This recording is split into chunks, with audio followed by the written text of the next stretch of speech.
नमस्कार.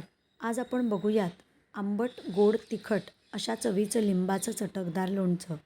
साधारण 12 ते 15 लिंबू मी धुवून घेतलेली आहेत आणि यातील बिया काढून आपल्याला फोडी करून घ्यायच्या आहेत. आता या फोडींमध्ये आपल्याला 1 टीस्पून हळद, 1 ते 1.5 टीस्पून मीठ टाकून व्यवस्थित मिक्स करून झाकून या फोडी आपल्याला 8 ते 10 दिवस ठेवायच्या आहेत. फक्त मधनं आपल्याला दिवसातनं एकदा तरी या फोडी चमच्याने वर खाली हलवून ठेवायच्या आहेत, जेणेकरून त्याला चांगलं पाणी सुटेल आणि बुरशीही लागणार नाही. आणि नंतर 9व्या दिवशी साधारण तुम्ही बघू शकाल की त्या लिंबाला भरपूर रस सुटेल आणि तुम्ही त्याची फोड हातानेही तोडू शकाल.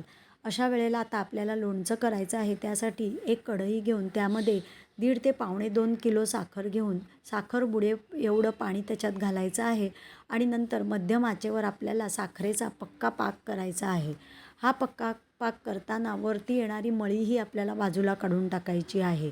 साधारण 15 ते 20 मिनिटांनी साखरेचा चांगला पक्का पाक हळूहळू तयार होईल.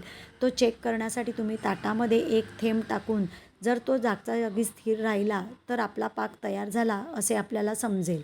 नंतर आपला पाक तयार झाला का त्यामध्ये आपल्याला साधारण 50 ते 60 ग्रॅम एवढा गूळ बारीक चिरून टाकायचा आहे आणि तो पूर्ण विरघळेपर्यंत आपल्याला उकळवायचे आहे.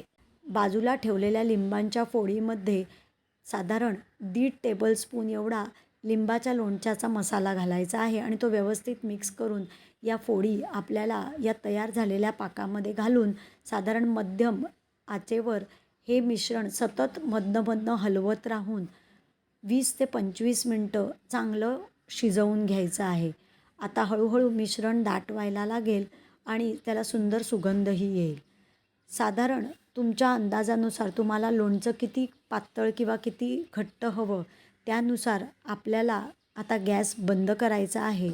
लोणचं थंड झाल्यावर छान दाट होईल. त्यानंतर ते आपण निर्जंतुक केलेल्या बाटल्यांमध्ये भरून ठेवूया. हे लोणचं साधारणतः महिना सव्वा महिन्यांनीच खायला घ्यावे, म्हणजे ते छान मुरते आणि त्याची चवही चांगली लागते.